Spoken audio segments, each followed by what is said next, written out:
అందరికీ నమస్కారం అండి. Welcome to Omkar Nageshwar stock market investment tips YouTube channel sir. ఈ రోజున మనం చూసుకుంటే నిఫ్టీ, బ్యాంక్ నిఫ్టీలు 2 కూడా అంటే బ్యాంక్ నిఫ్టీ బాగానే కదలాడింది. నిఫ్టీ అయితే మాత్రం పర్లేదండి. ఆహ్, ఆగింది కాస్త. అంటే అరౌండ్ ఒక 100 పాయింట్ల మధ్యలోనే కా పర్లేదు. ఇబ్బందేం లేదు. హ్మ్. లో అయితే 20 33,500 కూడా దిగేసిందని చెప్పాను. అదే 23,500 కూడా దిగి అరౌండ్ 23,470 ఆ రేంజ్ వరకు వచ్చింది. మళ్ళీ అక్కడి నుంచి హ్మ్. ఆహ్, 23,550 అక్కడ ఆగిపోయింది. అంటే క్లోజ్ అయ్యే టైంకి 23,550 దగ్గర క్లోజ్ అయింది. ఇక లో చూసుకున్నట్టయితే 23,000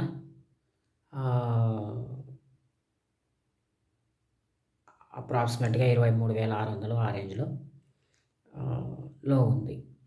సో, ప్రస్తుతానికి ఇది ఫాలింగ్ అనేది అంటే సెల్లింగ్ అనేది ఆగింది ఇవాల్టికి మాత్రమే. కానీ రేపటి రోజున మార్కెట్లు ఎలా ఉంటాయో ఎవ్వరూ ప్రిడిక్ట్ చేయకూడదు. ఎందుకంటున్నానంటే మార్కెట్లు ఈ ఫాలింగ్ అంటే ఈ డౌన్ ట్రెండ్ అనేది ఇంకా కొంతకాలం కంటిన్యూ అయ్యే అవకాశం అయితే ఉంది. ఫారిన్ ఇన్వెస్టర్స్ ఏమనుకుంటున్నారంటే ఆహ్, 20,000 లేదా 19,500 అనుకుంటున్నారు నిఫ్టీలో. అదే బ్యాంక్ నిఫ్టీలో 45,000కి తీసుకురావాలనే ప్లాన్‌లో అయితే ఉన్నారు. నాకైతే అలాగా అంటే నా సిక్స్త్ సెన్స్ ఎందుకో అలా చెప్తోంది. సో, కావాలంటే చూడండి. ఆహ్, 23,000కైతే ఖచ్చితంగా వస్తుంది. ఎందుకంటే ఈరోజు ఆహ్, 23,500 కట్ అయింది గదా! కాబట్టి 23,000కైతే ఖచ్చితంగా వస్తుంది నిఫ్టీ అయితే. ప్రస్తుతం అంటే ఇది బహుశా నాకెందుకో డౌన్ ట్రెండ్ వైపుకి గనక రేపు జర్నీ చేస్తే నిఫ్టీలో ఖచ్చితంగా రేపు 23,000కి వచ్చే అవకాశం అయితే కనిపిస్తోంది. 23,000 లేదా 23,200 ఇక్కడికి వచ్చే అవకాశం అయితే కనిపిస్తోంది. అయితే లేదు ఒకవేళ మూవ్‌మెంట్ బాగుండి 23,550 మీదన ఓపెన్ అయిందనుకోండి. ఒక 200 పాయింట్లు పెరిగినప్పటికీ అయినా కూడా బహుశా రేపు పొద్దున పూట నిలదొక్కుకోలేకపోవచ్చు నిఫ్టీలో. అందరూ జాగ్రత్తగా ఉండండి. సో, ఎందుకంటున్నానంటే నిఫ్టీ అనేది ఒక వీకర్ ఇండెక్స్‌గా మారిపోయింది. ఇండెక్స్ ఆఫ్ ది వీకర్‌గా మారిపోయింది. సో, కాబట్టి మనమంతా కూడా నిఫ్టీలో ట్రేడ్ చేసేవాళ్ళమంతా కూడా జాగ్రత్తగా ఉండాలి. ఎందుకంటున్నానంటే ఈరోజు మార్కెట్లు మనం అనుకున్న దారిలో ప్రయాణం చేయడం లేదు. ఆహ్, ఎక్కడ చూస్తున్నాం మనము 26,250, 300 ఎక్కడ? ఆహ్, 23,000 ఎక్కడ? 23,000కి దగ్గరగా ఉంది. అంతకుముందు 50 పాయింట్లు, 100 పాయింట్లు పైకి వెళ్ళాలా అంటే లేదా కిందకి రావాలంటే చాలా ఆహ్, ఇబ్బంది పడేది మార్కెట్ అనేది. బ్యాంక్ నిఫ్టీ ఏకంగా 300 పాయింట్లు లేదా 500 పాయింట్లు పైకొస్తే అది మహా ఎక్కువ. 300 పాయింట్లు వస్తేనే అదే ఎక్కువ. అలాంటిది ఈరోజు 1000 పాయింట్లు, 500 పాయింట్లు ఈజీగా ఆడేస్తోంది బ్యాంక్ నిఫ్టీ అయితే. అదే నిఫ్టీ ఏం చేస్తుంది? నిఫ్టీ కూడా నువ్వే కాదు నేను కూడా ఉన్నానన్నట్టు ఆహ్, ఈజీగా ఒక 200-400 పాయింట్లు ఆడిస్తోంది. ఒక్కోసారి ఎటో తీసుకెళ్ళిపోతున్నాడు. పెరుగుతుందన్న రోజు తగ్గించేస్తున్నాడు. తగ్గుతుందనుకున్న రోజు పెంచేస్తున్నాడు. అంటే ఇదంతా ఎవరి చేతుల్లో ఉంది? విపరీతమైనటువంటి డబ్బులొచ్చి పడుతున్నాయి మార్కెట్‌లోకి. దీంతోటి అందరూ సెల్లింగ్‌కి పాల్పడుతున్నారు. ఫారెన్ ఇన్వెస్టర్స్ ఒక్కరే గాదు. ఫారెన్ ఇన్‌స్టిట్యూషనల్ ఇన్వెస్టర్స్ ఒక్కరే కాదు. రిటైల్ రిటైల్ ఇన్వెస్టర్స్ కూడా పడుతుంది అని తెలిసినప్పుడు ఇంకా కావాలని సెల్ జేస్తున్నారు. పుట్స్, కాల్స్ 2 సెల్ జేసి కూర్చుంటున్నారు. సెల్ జేసి కూర్చున్నప్పుడు అక్కడ ఏం జరుగుతుంది? మార్కెట్స్ అనేవి ఇంకా 100 పాయింట్లు పడాల్సింది 150 పాయింట్లు, 150 పాయింట్లు పడాల్సింది 200 పాయింట్లు అలా పడిపోతూ ఉన్నాయి. అంటే పడాల్సిన దానికంటే ఎక్కువ పడుతున్నాయి. పెరగాల్సిన దానికంటే ఎక్కువే పెరుగుతున్నాయి. సో, ఇదంతా ఏంటి? ఇదంతా మనం ఆహ్, ఊహించున్ అంటే నేనైతే ఊహించలేదు. మార్కెట్‌లో ఇలాంటి విపరీతమైన వోలటాలిటీ వస్తుందనేది నేనైతే ఎప్పటికీ ఊహించలేదు. ఎప్పుడూ ఊహించలేదు. So, okay. ఇవన్నీ మనకెప్పుడూ ఉండేవే. ముందు ఇప్పుడు మనము ఏంటి రేపటి లెవెల్స్ ఏంటి మాట్లాడుకుందాం. బహుశా రేపటి రోజున ఇందాక నేను చెప్పుకున్నట్టు రేపొచ్చేసి ఆహ్, ఈ వారంలో లాస్ట్ సెషను. చెప్పడం మర్చిపోయాను సార్. ఆహ్, మార్కెట్సు రేపు హాలిడే ఉండొచ్చు బహుశా. ఎందుకంటే రేపు గురునానక్ జయంతి. సో, కాబట్టి రేపు మార్కెట్స్ హాలిడే. హ్మ్. కాబట్టి కొంచెం చూసుకోవాలి. ఆహ్, అందరూ కూడా కాస్త రెస్ట్ మోడ్‌లో ఉంటారనుకుంటా.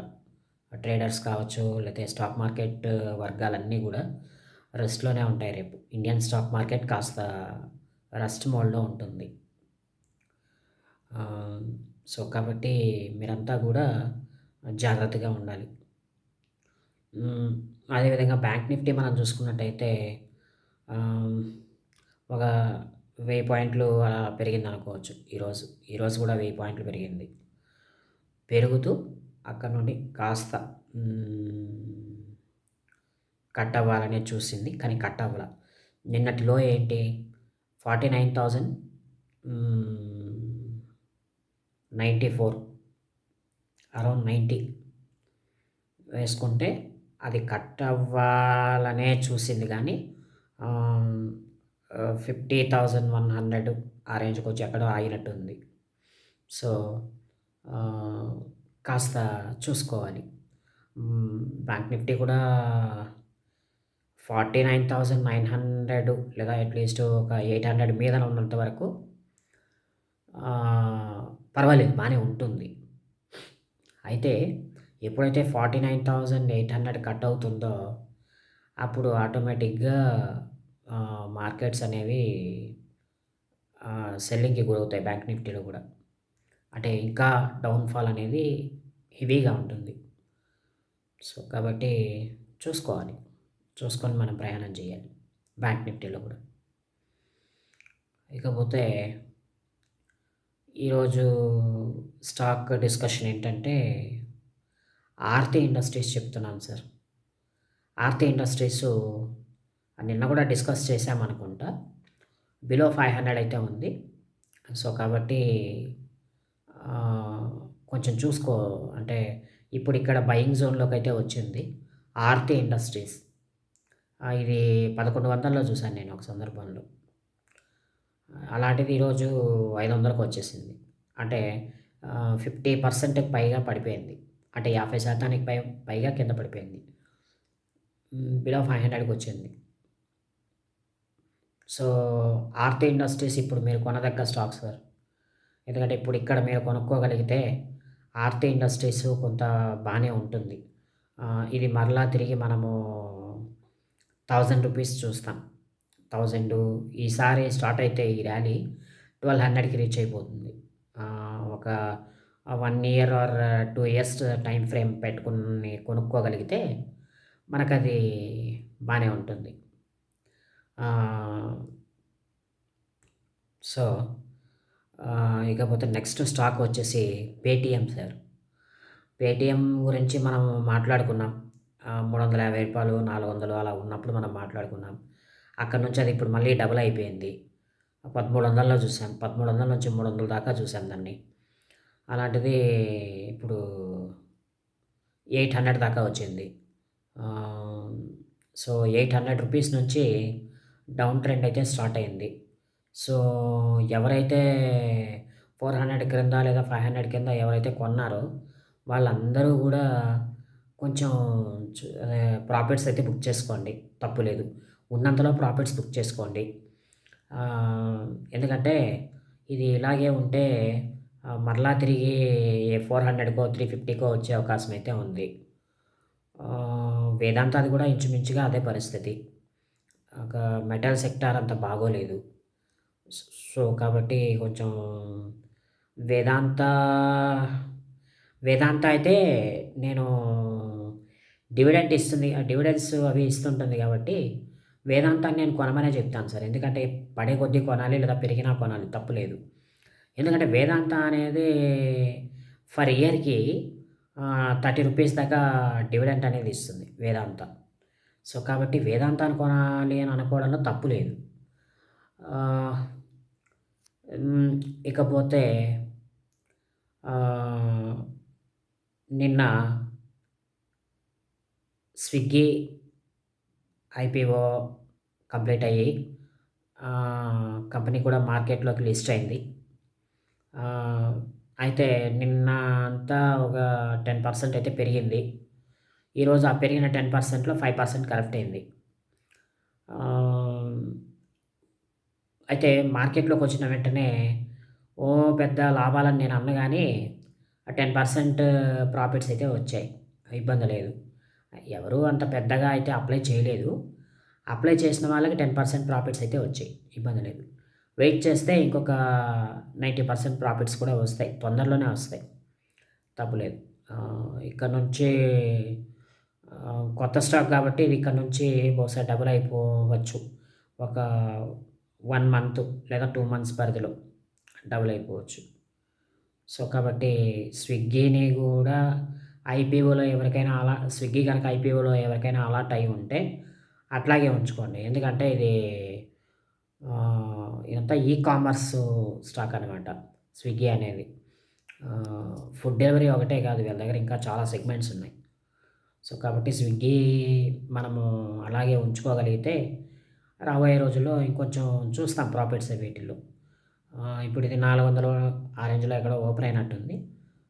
400, 450 అక్కడ ఓపెన్ అయింది గానీ, ఇది ఇక్కడ నుంచి ఒక రూ. 1000 దాకా ప్రయాణం చేసే అవకాశం అయితే ఉంది. ఇది కూడా రూ. 1000కి వెళ్తుంది సార్ తప్పులేదు. ఏం డౌటే లేదు నాకైతే. నా దగ్గర డబ్బులు లేక నేను కొనుక్కోలేదు గానీ, డబ్బులుంటే నేను హాయిగా ఐపీఓస్‌కే అప్లై చేసి పెట్టేవాడిని. ఆహ్, ఎందుకంటే ఇవన్నీ మనకి వెల్త్ క్రియేట్ చేసి పెట్టే స్టాక్స్ సార్. కాబట్టి ఇట్లాంటి వాటిల్లో మనం ఏదైనా ఒకటి అట్లాగే పెట్టుకోగలిగితే మన పిల్లల చదువులకి, లేదా మన పిల్లల పెళ్ళిళ్ళకి, లేదా మన సొంత ఇంటి కలను నెరవేర్చుకోవడానికి పనికొస్తాయి. ఈ రోజుల్లో ఈ రోజుల్లో స్టాక్ అంటే వేగంగా ప్రయాణం చేస్తుంది మూడేనండి. ఒకటేమో భూమి, రెండోది స్టాక్ మార్కెట్టు, మూడోది బంగారం సార్. ఈ మూడింటి మీద ఇన్వెస్ట్ చేసినోడెవ్వడు చెడిపోయినట్టు ఈ చరిత్రలో అయితే లేదు. ఎందుకంటే భూమి మీద ఇప్పుడు ఫర్ ఎగ్జాంపుల్ 3 ఏళ్ల క్రితం ఒక వ్యక్తి అపార్ట్మెంట్ ఫ్లాట్ ఒకటి కొన్నాడు. 1460 స్క్వేర్ ఫీట్స్ అది. అనుకుంటే ఒక స్క్వేర్ ఫీట్ అనేది 3800 పెట్టి కొంటే ఈ రోజునది 6000 అయిపోయింది. అప్పుడు తనకి ఎంత లాభం వచ్చింది ఆలోచించండి. ఇంకొక నెక్స్ట్ ఇయర్‌కి అయితే ఇది 7,000కి రీచ్ అయిపోతుంది. సో, కాబట్టి మీకు ఇట్లాంటి వెల్త్ క్రియేట్ చేసే అసెట్సు ఎప్పటికీ కూడా మిమ్మల్ని ముంచవు. సో, అదేవిధంగా బంగారాన్ని చూసుకోండి. బంగారంలో ఒకప్పుడు గోల్డ్ వాల్యూ ఎంతుండేది సార్? బంగారం యొక్క ధర ఎంతుండేది? 3000, 2500 లేదా 5000, 4000 అలాగుండేది. కానీ ఈరోజు 6000, 6500, 5500 అలాగా వచ్చేసింది. పైకొచ్చేసింది. అదేవిధంగా స్టాక్ మార్కెట్టు అంతే. స్టాక్ మార్కెట్ కూడా ఆహ్, రయ్యని దూసుకుపోతుంది. ఒకప్పుడు 16,000 16,000కు నిఫ్టీ రావాలంటే చాలా ఇబ్బంది పడేది. అబ్బా! 16,000కి వచ్చిందా? 18,000కి వచ్చిందా అనుకున్నాం. కానీ ఈరోజు ఇది 30,000 దిశకి ప్రయాణం చేస్తుంది. 30,000 ఎందుకో అట్టే సమయం పట్టదేమో అనిపిస్తుంది నాకు. 30,000 అనేది నిఫ్టీలో. హ్మ్. అదేవిధంగా బ్యాంక్ నిఫ్టీ అయితే ఏకంగా 60,000కి రీచ్ అయిపోతుంది. బ్యాంక్ నిఫ్టీ 60,000కి రీచ్ అయిపోవడానికి తక్కువ టైమే ఉంది సార్. ఆహ్, కానీ నిఫ్టీ 30,000కి రీచ్ అవ్వడానికి చాలా టైం తీసుకుంటుంది. అంటే చాలా అంటే నా లెక్క ప్రకారంగా ఆహ్, ఒక 1 ఇయర్ టైం తీసుకుంటే అది మహా ఎక్కువ. అంతకు మించి అయితే టైం తీసుకోదు. సో, అదే విధంగా నెక్స్ట్ స్టాక్ వచ్చేసి రామ్‌కి. రామ్‌కి గూడా ఈ మధ్య కాలంలో బాగా పడ్డం అనేది మనం చూస్తున్నాం. ఆహ్, ఎందుకంటే హ్మ్.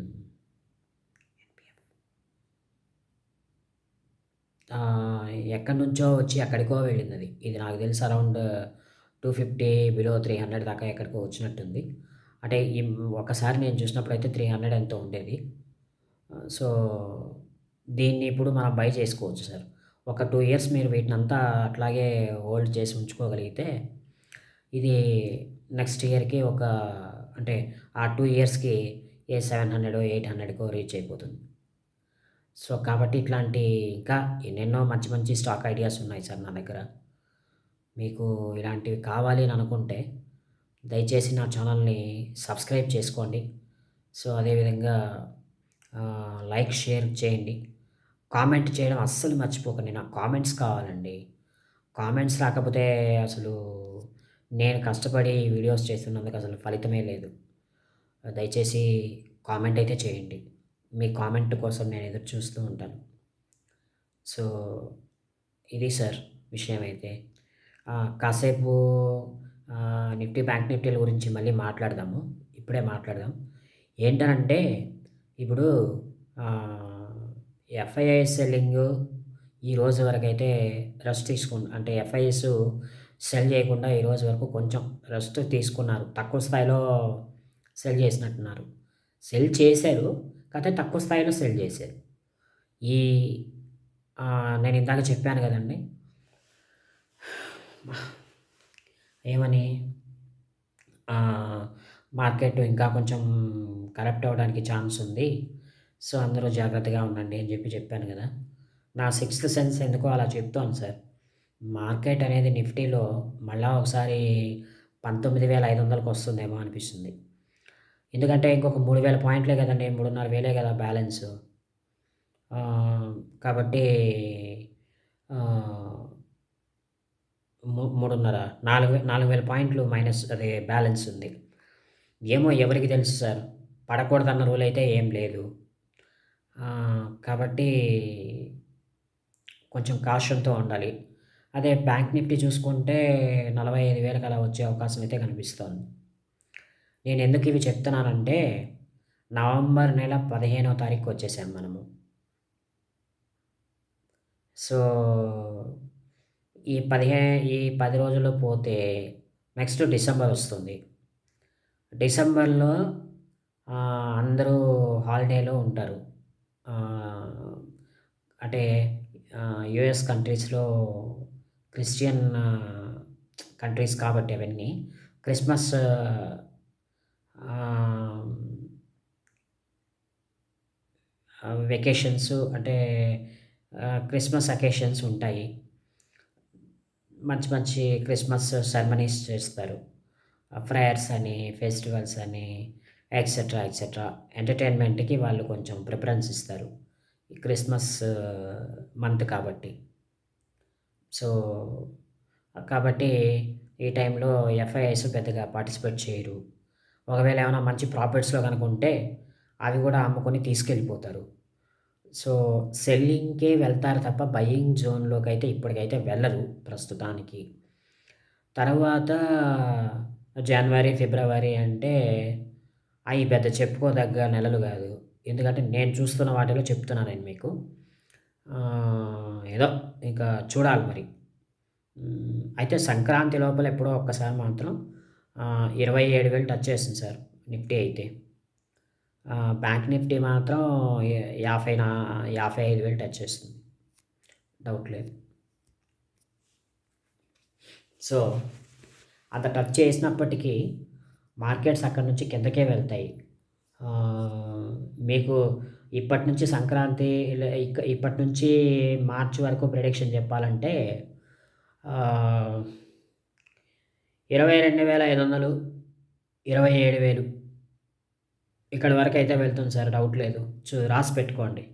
22,500, 27,000 సో, ఇక్కడ వరకైతే వెళ్తుంది. 27,000 దగ్గర మార్కెట్ కాస్త సస్టైన్ అవుతుంది. అంటే 27,000, 27,000 దగ్గర మార్కెట్ కాస్త సస్టైన్ అవుతుంది. అదేవిధంగా 22,500 దగ్గర మార్కెట్ కాస్త సస్టైన్ అవుతుంది.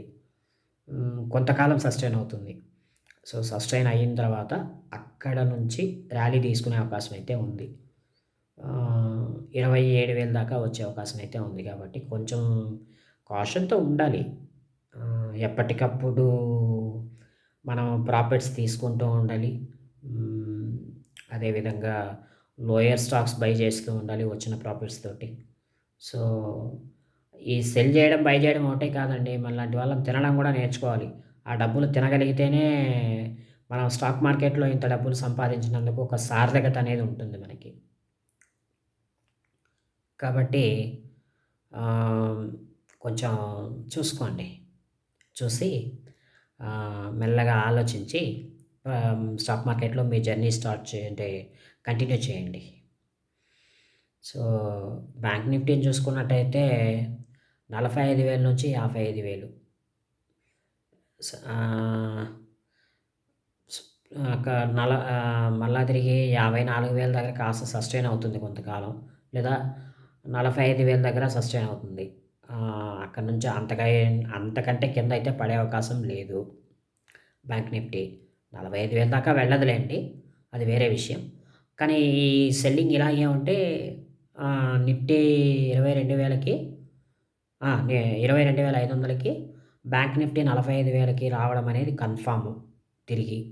అయితే పొరపాటున అలా వచ్చిందనే అనుకుందాం. అలా వస్తే మాత్రం సార్ 22,500 దగ్గర నుంచి బయింగ్ అనేది స్టార్ట్ అవుతుంది. తగ్గే కొద్దీ కొంటారు. తగ్గే కొద్దీ కొంటారు. మన డీఐఐస్, రిటైల్ ఇన్వెస్టర్స్ మార్కెట్‌ని నిలబెట్టడానికి ఎక్కువ ప్రయత్నం చేస్తారు. ఎందుకంటున్నానంటే స్టాక్స్ అన్నీ బాగా కింద పడతాయి. కాబట్టి బాగా చూసుకుంటారు. అంటే అప్పటికి డబ్బులు ఉండే వాళ్ళంతా కొంటారు. కొనేసి అట్టే పెట్టుకుంటారు. కాల్స్ సెల్ జే అదే పుట్స్ సెల్ చేస్తారు. పుట్స్ సెల్ చేసుకుంటూ పోతారు. పెరిగే కొద్దీ సెల్ చేసుకుంటూ పోతారు. ఆహ్, పుట్టు సెల్ చేస్తారని చెప్తున్నా నేను. కాల్స్ సెల్ చేస్తారని చెప్పట్లేదు. పుట్టు సెల్ చేస్తారు. కాల్స్ బై చేసుకుంటూ పోతారు. సో, అప్పుడేంటి మార్కెట్స్ ఒక సింగిల్ వేలో వెళ్ళిపోతుంది. ఎటువైపు వెళ్ళినా గాని. 22,500 దగ్గర ఆక్కపోతే మాత్రం సార్ మళ్ళా తిరిగి 19,500 ఇదైతే డౌట్ లేదు.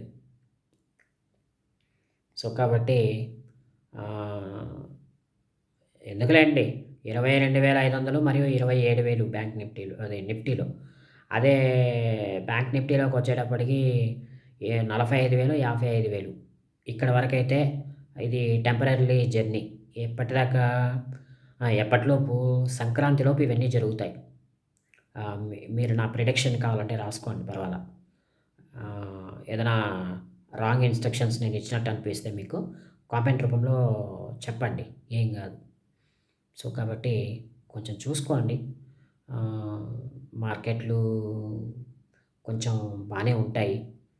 ఆహ్, బానే ఉంటాయంటే తాత్కాలికంగా బాగోలేవు. కానీ ఎప్పుడైతే 23,000 దాటి కిందకి వెళుతుందో, ఆ రోజు నుండి లెక్కపెట్టుకోండి. ఏ రోజునైనా మార్కెట్లు పెరగవచ్చు. అయితే ఇది పెరిగేదంతా కూడా 22,500 లోపు ఉన్నప్పుడే పెరగాలి. పెరగలేదనుకోండి 20,000 లేదా 19,500 అది విషయం. సో, కాబట్టి కొంచెం చూసుకోండి జాగ్రత్తగా. చూసుకొని ప్రయాణం చేయండి. సో, ఇదండి విషయం. సో, ఈరోజు వీడియో లెంతీగా వచ్చింది. ఆహ్, లెంతీ వీడియో అయ్యింది. కాబట్టి కొంచెం ఓపికగానే చూస్తారనుకుంటున్నా. అంటే నా మాటలన్నీ వింటారనుకుంటున్నాను. ఆహ్, సో, ఎనీహౌ ఏది ఎలా ఎంతసేపు మాట్లాడుకున్నా మార్కెట్స్ పరిస్థితి మాత్రం ప్రస్తుతానికి బాగోలేదు. ఎందుకంటే పెరిగే కొద్దీ సెల్ చేస్తున్నారు. ఏమాత్రం పెరిగినా అక్కడ సెల్ చేస్తున్నారు. అంటే కింద కొనుంటారు గదండీ! వాళ్ళంతా సెల్లింగ్‌కెళ్తున్నారు. వాళ్ళు సెల్లింగ్‌కెళ్ళేదాన్ని బట్టి మనోళ్ళు కావాలని కొంతమంది కాల్స్ సెల్ చేసి కూర్చుంటున్నారు. పెర పడని అని జెప్పేసి. సో, ఒక 500 పాయింట్లు, 1000 పాయింట్లు అట్లా కింద పడంగానే పుట్లు సెల్ జేస్తున్నారు. అదొక 500 పాయింట్లు అది పెరుగుతుంది. సో, అప్పుడేంటి అక్కడ వచ్చింది, ఇక్కడ వచ్చింది. అది అసలు అమ్మ అసలు డబ్బులు బయ్యర్స్ కాదు సార్. సెల్లర్స్ పట్టుకెళ్ళిపోతున్నారు డబ్బులు మార్కెట్‌లో నుంచి. కాబట్టి కొంచెం బయ్యర్స్ అనుకున్న వాళ్ళంతా గూడా కాస్త ఆచితూచి అడుగులు వేయాలి. ఎక్కువగా మనం ఏదో చేయాలని చూస్తే చెయ్యి కాలిపోతుంది. ఏం మిగలదు. అంతా బూడిదే. కాబట్టి ప్లీజ్ బీ కాషన్ అంటాను సార్. సో, ఇదండి ఈరోజు నా వీడియో. నా వీడియో గనక మీకు నచ్చి ఉన్నట్లయితే దయచేసి లైక్, షేర్, కామెంట్, సబ్స్క్రైబ్ అయితే చేయండి. మీ ఎంకరేజ్‌మెంట్ అనేది నాకు చాలా అవసరం ఉంది సార్. తొందరగా నా వీడియోస్ అనేవి వైరల్ అవ్వాలని నేను కోరుకుంటున్నాను సార్. మీరంతా చూస్తున్న వాళ్ళంతా కూడా మీ ఈ వీడియోని స్టేటస్‌లో ఉంచుకోండి. ఎవరైనా కావాల్సిన వాళ్ళు ఈ వీడియో యొక్క అవసరం ఉన్నవాళ్ళు దీన్ని ఆహ్, ఇతరులకి షేర్ చేస్తారు, చూస్తారు. సో, వాళ్ళ ద్వారా కూడా కొంత నాకు లబ్ధి చేకూర్చిన వాళ్ళవుతారు. సో, ఎనీహౌ ఈరోజు టాపిక్ మీకు నచ్చిందనే అనుకుంటున్నాను సార్. ఎందుకో ఇంకా చాలా డిస్కస్ చేయాలనుంది. స్టాక్ మార్కెట్‌లో ఇంకా చాలా డిస్కస్ చేయాలనే ఉంది. ఎందుకంటే టైముంది. ఆహ్, బాగా ఆహ్, ఎంత టైమంటే పిల్లలు నిద్రపోతున్నారు. మా ఆవిడ గూడా నిద్రపోతుంది. అందరిని పడుకోబెట్టే వచ్చాను. నాకైతే నిద్ర రావడం లేదు. కాబట్టి ఇంకా మీతో చాలా విషయాలే చెప్పాలనుంది. ఆహ్, ఎన్నో చూసుకొని ఆటుపోట్లు ఎన్నెన్నో మనం ఎదుర్కోవాలి. స్టాక్ మార్కెట్‌లో ఉంటున్న వాళ్ళం మనం. ఎన్నెన్నో ఆటుపోట్లు ఎదుర్కోవాలి. కొన్ని సందర్భాల్లో పెట్టిన డబ్బులు పోతాయి. అప్పులు చేసి పెట్టకండి. ఏదో అవసరాల కోసం పెట్టుకున్న డబ్బులతో దయచేసి ట్రేడింగ్ చేయకండి. చూసుకోండి. జాగ్రత్తగా స్టాక్ మార్కెట్‌ని చూస్తూ సెల్ చేసుకోండి. బై చేయడం కంటే కూడా సెల్ చేసుకోండి. సెల్ చేస్తే అంటే సెల్ చేసినప్పుడు కూడా ఎడ్జింగ్ పెట్టుకోవాలి. ఎడ్జింగ్ పెట్టుకొని మల్టిపుల్ సైట్స్ సెల్ చేసి పెడితే అప్పుడు మనకెక్కడో దగ్గర ప్రాఫిట్స్ ఒస్తాయి. సెల్ చేసిన వాళ్ళకి ప్రాఫిట్స్ ఒస్తున్నాయి. బై చేసిన వాళ్ళకైతే ప్రాఫిట్స్ 0 అండి. సెల్ చేసే వాళ్ళకి ప్రాఫిట్స్ ఒస్తున్నాయి. సో, కాబట్టి కొంచెం చూసుకోండి. ఓకేనా? సో, ఇదండి నా వీడియో. ఆహ్, ఈ వీడియో గనక మీకు నచ్చినట్లయితే లైక్, షేర్, కామెంట్, సబ్స్క్రైబ్ అయితే చేయండి. మరొక మంచి వీడియోతో మరలా తిరిగి మీ ముందుకొస్తానండి. అంతవరకు సెలవు. నమస్కారం.